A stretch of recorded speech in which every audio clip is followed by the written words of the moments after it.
পৃথিবীর বুকে সুন্দর, শাশ্বত ও ইনসাফপূর্ণ জীবন বিধান নিয়ে আবির্ভূত হয়েছে যে ধর্ম, নিঃসন্দেহে তার নাম ইসলাম।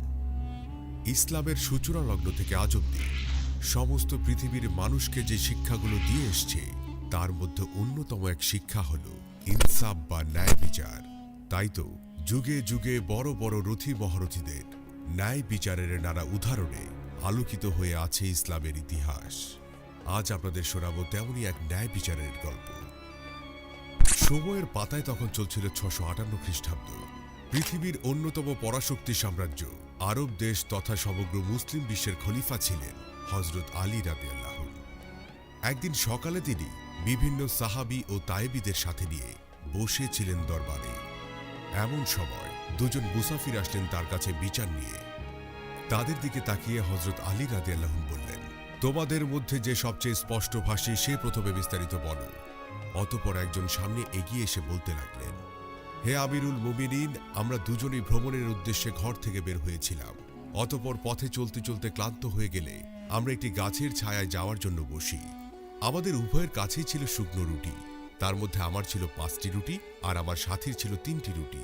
আমরা যখন খাওয়া শুরু করব, ঠিক সে সময় আমাদের সামনে দিয়ে এক পথিক যাচ্ছিলেন। আমরা তাকেও আমাদের সাথে খাওয়ার জন্য আহ্বান জানাই। সে আমাদের আহ্বানে সাড়া দিয়ে খেতে বসে, কিন্তু তার কাছে কোনো খাবার ছিল না। সুতরাং আমরা সিদ্ধান্ত নিলাম আমাদের কাছে থাকা 8টি রুটিকে সমানভাবে ভাগ করব। সে অনুযায়ী প্রত্যেকটি রুটি 3 ভাগ করার পর 8টি রুটি মোট 24 ভাগ হয়। আমরা প্রত্যেকেই 8 টুকরো করে সে রুটি খাই। খাওয়া শেষে সে পথিক যখন বিদায় নেবে, তখন সে আমাদের 8 দিরহাম দিয়ে বলল, আমার কাছে তো কোনো খাবার নেই, তাই তোমাদের কিছু খাওয়াতে পারলাম না। তোমরা এই 8 দিরহাম বকশিশ হিসেবে রেখে দাও। অতঃপর সে মুসাফির চলে গেলে আমি আমার সাথী ভাইকে বললাম, যেহেতু আমার 5টি রুটি ছিল, সুতরাং আমি 5 দিরহাম নিব, আর তোমার 3টি রুটি ছিল, তাই তুমি পাবে 3 দিরহাম। কিন্তু আমার সাথী বন্ধুটি এই বন্টন মেনে নিতে চাইল না। তার দাবি, যেহেতু আমরা সমান ভাগে রুটি খেয়েছি, সুতরাং দিরহামের ভাগও সমানভাবেই হবে।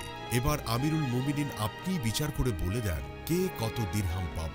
প্রথম ব্যক্তির মুখে সমস্ত ঘটনা শুনবার পর হযরত আলী রাদিয়াল্লাহু দ্বিতীয় ব্যক্তির দিকে চেয়ে প্রশ্ন করলেন, উনি যা বলছেন তা কি সত্যি? দ্বিতীয় ব্যক্তি উত্তর দিলেন, জি আমিরুল মুমিনিন, ঘটনা সত্যি। তারপর হযরত আলী রাদিয়াল্লাহু কিছুক্ষণ ভেবে রায় দিলেন যে 5টি রুটির মালিক সে পাবে 7 দিরহাম, আর যে 3টি রুটির মালিক সে পাবে 1 দিরহাম। হযরত আলী রাদিয়াল্লাহুর এমন রায় শুনে উল্লেখিত 2 ব্যক্তি সহ দরবারের সবাই অবাক হয়ে যায়।